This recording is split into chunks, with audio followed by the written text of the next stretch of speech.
Luciene Gomes morreu na última quinta-feira. Familiares e amigos que denunciaram o episódio não têm dúvidas de que ela foi vítima de negligência médica. Em um dos boletins, a paciente chegou a relatar que não queria ser submetida à cesárea, pois numa gravidez anterior havia sofrido complicações no parto. Durante coletiva na manhã da quinta-feira, 7 dias após o ocorrido, a coordenadora do Centro Obstétrico do HB, a médica Márcia Rocha Meira, alegou que Luciane não morreu em trabalho de parto, como é relatado no boletim de ocorrências. No laudo foi atestado que a paciente teve um surto psicótico, o que, segundo o hospital, provocou nela o temor de morte, como relata em áudios. A vítima teria sido levada ao hospital, transferida da maternidade municipal pelo fato da gravidez dela ser de risco. Segundo a médica, um dia após a internação, Luciene passou a ser acometida por surto. Um psiquiatra foi acionado para avaliar o estado da saúde dela.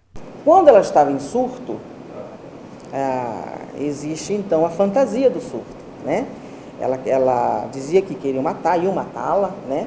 E ela estava querendo, ela achava que se ela tivesse logo esse bebê, ela ia se livrar dessa morte, né? Então ela dizia assim, eu estou em trabalho de parto. Ela foi levada e foi avaliada pela equipe, ela não estava em trabalho de parto, né? Ela estava com 37 semanas e aqui dentro ela estava tratando a asma. Então, em nenhum momento ela entrou em trabalho de parto, né? Embora foi inclusive descrito, eu perdi o tampão mucoso. O tampão mucoso nem sempre quer dizer que está em trabalho de parto, né? Ela não estava em trabalho de parto. Por que então foi feita a cesariana? Porque ela já estava em morte. No dia posterior, Luciene comunicou à equipe médica que vinha sentindo dores. Foi aí que, segundo informações, ela foi levada ao centro obstétrico. No local, não foi comprovado pela equipe médica o que a paciente informava. Mesmo assim, teria sido deixada na sala. Porém, deixou lá no centro obstétrico por conta da insistência dela. Como ela estava muito agitada, e lá no centro obstétrico nós temos pacientes em trabalho de parto que precisam de uma certa tranquilidade para poder ter uma boa assistência, as próprias pacientes começaram a reclamar da agitação dessa paciente. Ora, ela não está em trabalho de parto, então o que fez a equipe? Entendeu que ela poderia voltar para a maternidade. Ela volta para a maternidade e tem um surto agudo de psicose. Ela fica mais agitada e começa a ingerir muito líquido. E a quantidade, acredito eu que pela descrição do atendimento, depois pelo doutor Duran, ela vomita e aspira essa água. E aí tem uma parada respiratória. Constatada a situação, Luciene passou a correr risco de vida. Neste momento, a coordenadora do centro explica que ela passou a ingerir bastante líquido, o que horas depois causaria nela o que a linguagem médica chama de surto agudo. Foi então que os médicos, segundo a coordenadora, viram a necessidade de ser feito o parto de Luciene. Do contrário, até o bebê morreria.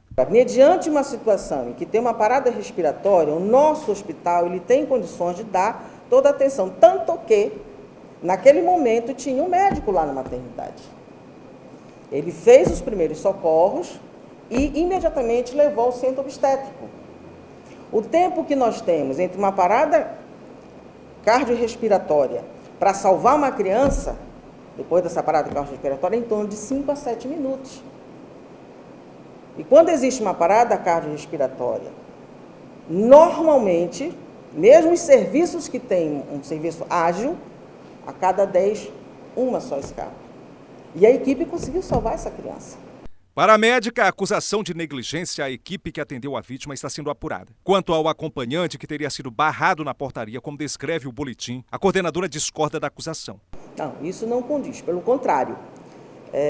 No próprio documento da paciente, a solicitação que, assim, legalmente, todo paciente tem direito a um acompanhante. Isso foi aberto a ela. Infelizmente, nós não tivemos a atuação da família em deixar um acompanhante conosco. Então, assim, a ausência de acompanhante não foi a proibição, mas a ausência da família em apresentar um acompanhante para ela. A partir de agora, segundo o hospital de base, será aberta uma sindicância para apurar o que de fato ocorreu nos dias em que a paciente esteve internada sob a tutela do Estado. Ela continua as investigações, né? Sempre quando há uma morte, não...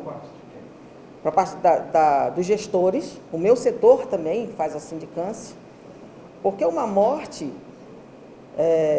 não sofre só a sociedade, não sofre só a família, sofre também toda a equipe. Quanto ao bebê da vítima, ele está internado em um hospital conveniado ao Estado. A informação foi repassada pela comunicação da CESAL. Ainda segundo a Secretaria de Estado da Saúde, emitiu um comunicado em que declara que está apurando as informações. E se caso forem constatadas irregularidades, como denunciam os amigos e familiares, a equipe médica que atendeu Luciene será responsabilizada e punida.